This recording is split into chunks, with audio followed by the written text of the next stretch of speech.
দীর্ঘ 2 যুগ যাবৎ সিরিয়ার মুসলমানদের উপরে এক অত্যাচারী শাসক এসেছিল, যে গণহারে মুসলমানদেরকে হত্যা করেছে, যার নাম হলো কুখ্যাত বাশার আল আসাদ। এই আসাদের হাতে মুসলমানদের মা বোন থেকে শুরু করে শিশু পর্যন্ত প্রায় 4.5 লক্ষ মুসলমান শহীদ হয়েছে।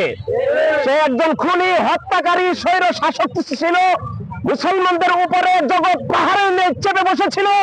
দীর্ঘদিন পরে আমাদের মুসলমানের তাগা নওজোয়ান মুজাহিদিনদের আগ্রাসনের কারণে এরকম ভাবে, শোচনীয় ভাবে সে কি হয়েছে, পরাজিত হয়েছে এবং গত রাতে সে দামেস্ক থেকে পলায়ন করতে বাধ্য হয়েছে। যেমনি ভাবে আমরা 5 আগস্টে স্বৈর শাসক শেখ হাসিনাকে বাংলার এই জমিন থেকে পালাতে বাধ্য করেছি, ঠিক তদ্রুপ ভাবে আমাদের মুসলমান ভাইয়েরা, সিরিয়ান মুজাহিদিনরা এই বাশার আল আসাদকে পালাতে বাধ্য করেছে। তাই এটা মুসলমানের খুশি, আমাদের খুশি। সমস্ত জগতের যত মুসলমান আছে তারা এক দেহ এক প্রাণ।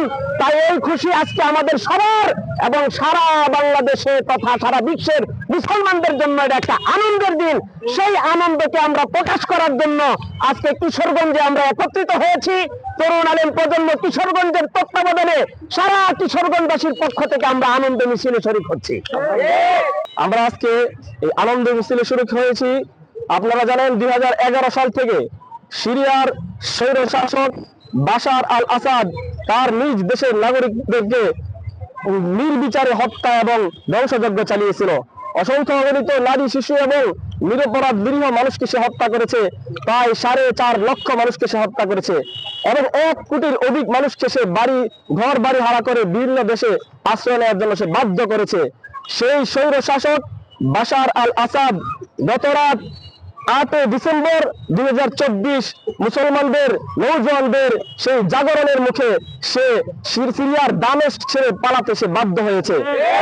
ঠিক যেমনিভাবে বাংলাদেশের স্বৈর শাসক শেখ হাসিনা 5 আগস্ট পালাতে বাধ্য হয়েছিল, ঠিক তেমনি ভাবে এর চেয়ে আরো শোচনীয় ভাবে পরাজিত হয়ে সে সিরিয়ার স্বৈর শাসক বাশার আল আসাদ গত রাতে পলায়ন করেছে। সেই স্বৈর শাসকের পতনে এবং মুসলিমদের বিজয়ে আমরা আনন্দ প্রকাশ করার জন্য আজকে আমরা আনন্দ মিছিলে জড়ো হয়েছি। সম্মানিত উপস্থিতি, আপনারা আমাদের সাথে সেই আনন্দ মিছিলে শরীক হয়ে আমাদের সাথে একত্রতা ঘোষণা করবেন।